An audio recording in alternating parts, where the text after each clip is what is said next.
Indian selectors picked Chennai boy R. Ashwin for the England ODI tour, but with a leg spinner in Mishra's competition, can he make it to the playing 11? Mr. Dependable Dravid, who was in the wilderness for 2 years, is back in the ODI team. Injured Yuvi and Bhaji have been rested. The city police step up security around spots frequented by Sri Lankan tourists after an attack on a group by men of a pro-Ilam outfit. The State Congress unit gets into full gear for the local body polls in October, beckons his party members to rise to the occasion. Tune in to Professor Abdul Kalam, who revisited his alma mater and shared orientation tips with a fresh batch at the campus. After 5 months, my teacher, Professor Srinivasan, reviewed our project and declared, "My work is very gloomy and disappointing." Sport your letter in Tamil on the t-shirt you wear, a hot cake in the Western market. It's the current trend in India as well. What better way to represent your love for it than wear your script? Jeans hero Prashant switches to a rewind mode. He brings the Mammatian of yesteryears with a fresh coat of paint. And little word masters of the city spell it out and jumble mumble their way out with alphabets and the English language. Welcome to the late night news on NDTV Hindu. I'm Evelyn Matthew joining you at this hour. Let's also get you the national headlines this hour. NDTV's exclusive investigation into the shocking sale of college degrees for sale in Chandigarh. Choose your subject for a prize. For the first time in history, the US credit rating is downgraded by rating agency S&P. Economic recovery could further worsen. The BJP refuses to respond to reports of information from the Gujarat riots probe being leaked to the accused. More trouble for the government from the CAG. The auditor says a defective contract with Airbus led to a 200 crore loss. After a successful surgery in the United States, Congress President Sonia Gandhi is out of the ICU and is recovering. The captain and the chief officer of the MV Rakh, the ship that sunk off at the Mumbai coast, are arrested for negligence but then bailed. Our top story this Saturday night, the fabulous 15 to play for India against the Englishmen in their forthcoming tour of the nation for the one-day and the 2020 series has been announced.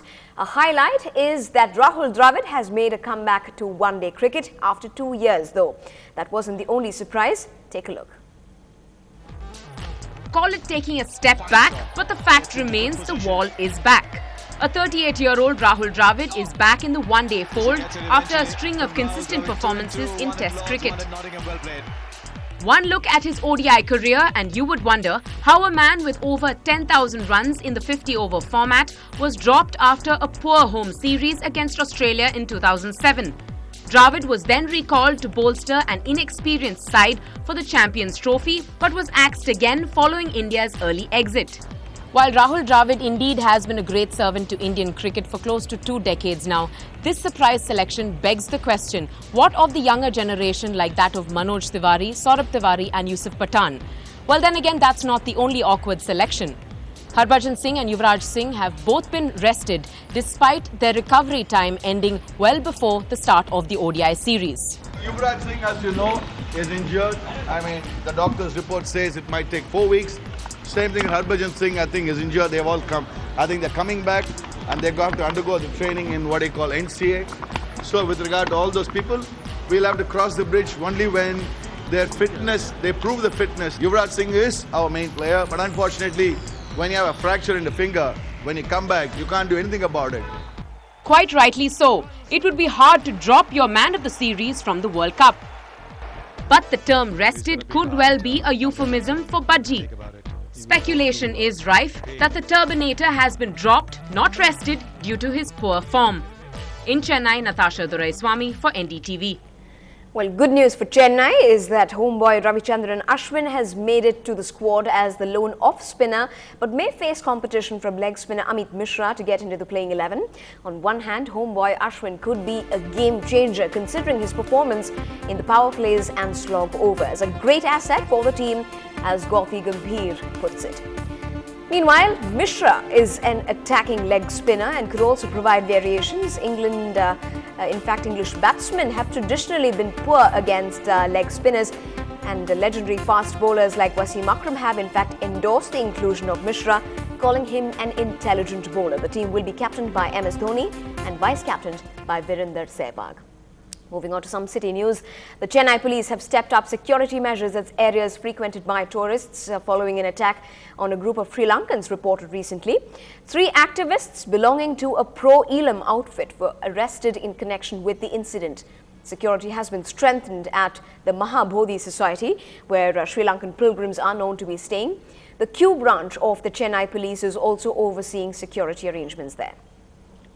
In fact, the city's Commissioner of Police, J.K. Tripathi, spoke to us about the arrangements in place and told us that everything was under control.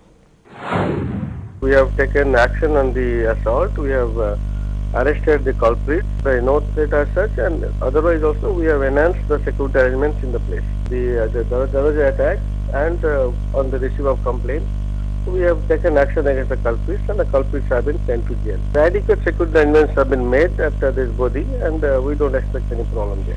In some news from the world of politics, the TNCC chief, Mr. Thangabalu, met the press today and spoke of the preparations ahead of the local body polls. He urged all of his district committee members in the state to catapult the party to its glorious position in the run-up to October, as it would prove important for them.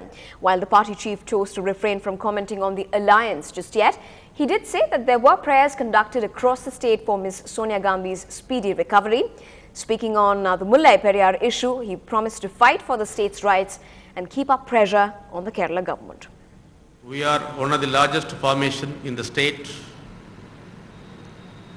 and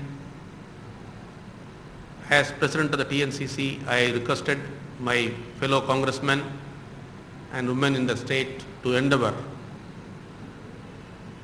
to see that the Congress party takes its position in the forthcoming Panchayat elections, because Panchayat Raj system was brought by the Congress and our beloved leader Sri Rajiv Gandhi. And we value this election very greatly, and will continue to work for the development of the village movement and the Panchayat Raj system in the country for its development and sustainability. When we come back, if you've just joined the Chromepet campus of MIT in Chennai, you were probably among the lucky few to gain some words of wisdom from none other than Professor Abdul Kalam. More in just a bit.